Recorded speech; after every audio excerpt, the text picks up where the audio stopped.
Throughout our life, we begin to damage our bodies, and these damages begin to accumulate. Among it, we have the organs that do a lot of the work, and as you can imagine, are the ones that get damaged the most. And this is the case with the kidneys. So let's find out how to keep our kidneys working at an optimum level.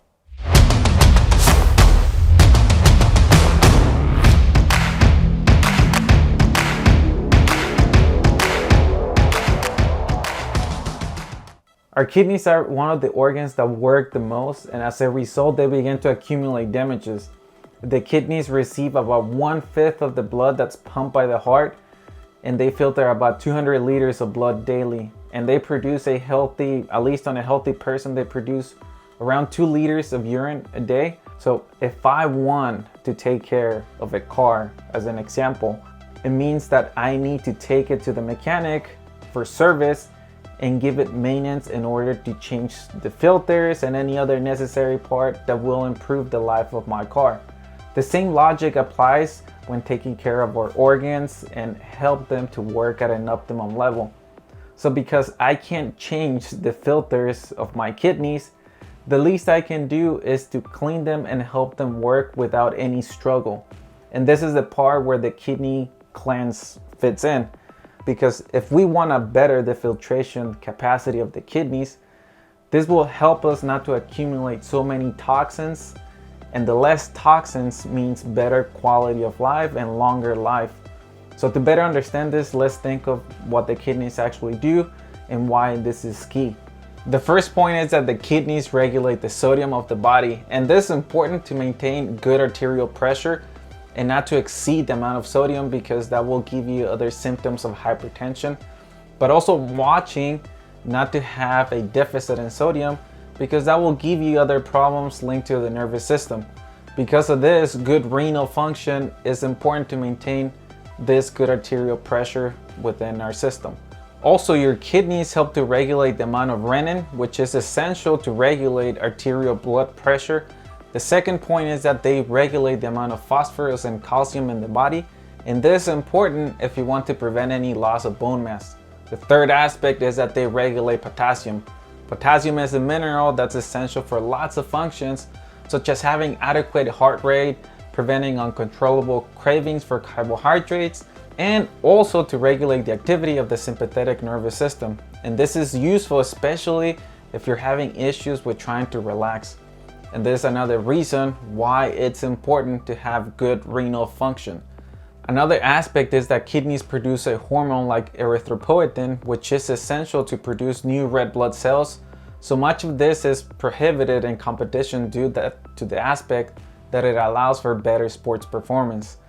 The kidney is where the production of vitamin D is finalized, and while it's necessary to be exposed to the sun, remember that vitamin D won't be produced if there is no raw nutrients in the first place and in order to produce it. Secondly, after exposing yourself to the sun, the vitamin D gets activated, meaning it becomes a functional vitamin D. But for this, you need to be able to metabolize it. First in the liver, and then right after in the kidney. Which means that if there is a problem within the liver or the kidney, you will lower the ability of being able to use it. Even if you're drinking vitamin D as a supplement or in your food, it won't serve you any good because it won't be able to be activated in the kidney. Other than this function, the kidney regulates the pH of the body, and this is essential for many different functions, and keeping a normal pH is one of the most complex aspects of these processes.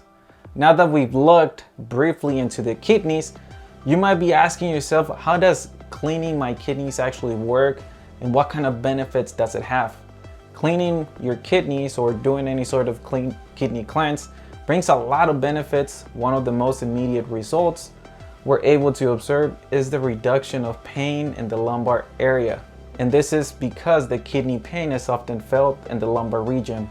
Another aspect is that it helps to lower fluid retention problems due to the fact that good functional kidneys are necessary for proper function of the lymphatic system. This leads to loss of weight, and this is not because we're losing weight, but it means because we lose the liquid that's being retained. So now let's see how to do a kidney cleanse. First, no matter what diet you're doing, it's important that we prepare beforehand.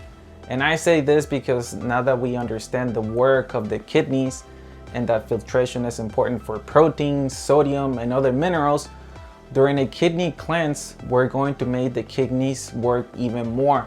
So we at least want to make it as easy as possible, and it is by reducing your consumption of protein at least for 3 days before the cleanse. Also, you must control the amount of sodium and sugar, which are also filtered when we have them in excess in our bodies. Naturally, there are a lot of toxic substances that don't circulate around the blood, and when you do a cleanse, these toxins get pushed out so we can eliminate them. Part of these substances are going to be eliminated through the urine, so naturally, whenever doing a cleanse, it would be recommended to start with the kidneys, given that you will need a good filter, otherwise they would simply be absorbed back into your body. Keep in mind that any cleanse are always helpful to your body, and it's better than doing nothing at all. So of the things you want to do when doing a kidney cleanse is starting out by doing liquids for your diet. So for a few days prior to your cleanse, and obviously don't do this sort of liquid diet if you're the person that has a low body weight or doesn't want to lose any weight or simply is trying to increase muscle mass. The cleanse consists of drinking an infusion of teas and supplements to help your kidneys filter more toxins. Doing 5 infusions of teas daily for 3 days is more than enough for a person with normal body weight, and this is one of the easiest cleanse that you can do. Some of the most common teas and herbs that I utilize are the marshmallow root, hydrangea plant, parsley, gravel root, ursa leaves, nettles, burdock, greater celandine, ginger, and even others like dandelion root, coriander, rosehip.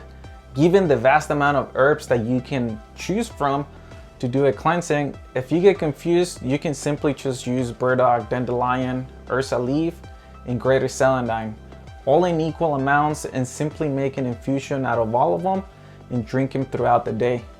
And including supplements like ursa leaves will be a good option, which is a supplement that has lots of positive effects and properties for your liver.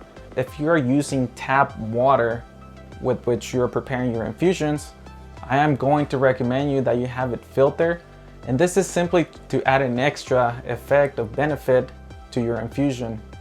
Given the diuretic characteristics of the herbs, it is logical not to become dehydrated and consume lots of water throughout the day, at least 3 liters of water daily.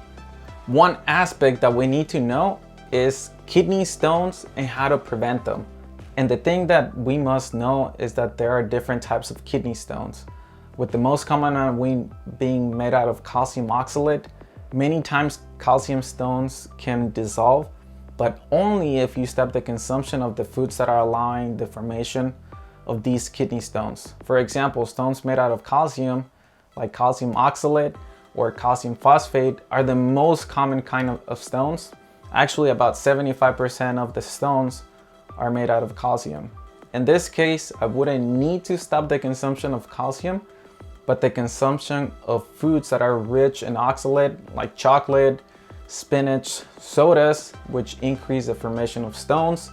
Also stopping the consumption of phosphates due to the fact that a lot of the processed food contains phosphates like sodas, meats, and certain types of cheese. Also stopping the consumption of junk food, which utilize heated oils.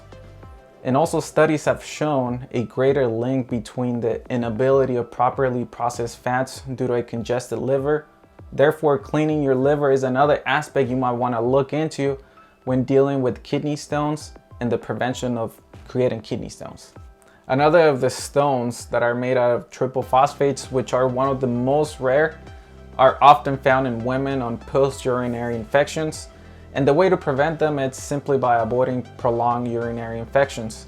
The second most common type of kidney stones are the ones made out of uric acid.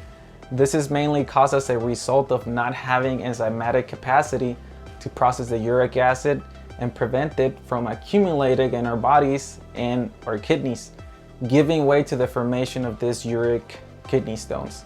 So if you consider that you can benefit by doing this, do the kidney cleanse because you will benefit, and it is also one of the easiest cleansings for everyone. So if you like this video, hit the like button, hit the notification bell, and subscribe because we'll be posting more videos like this one every week. Join us as we learn more and more about how to improve our lives and our health. See ya.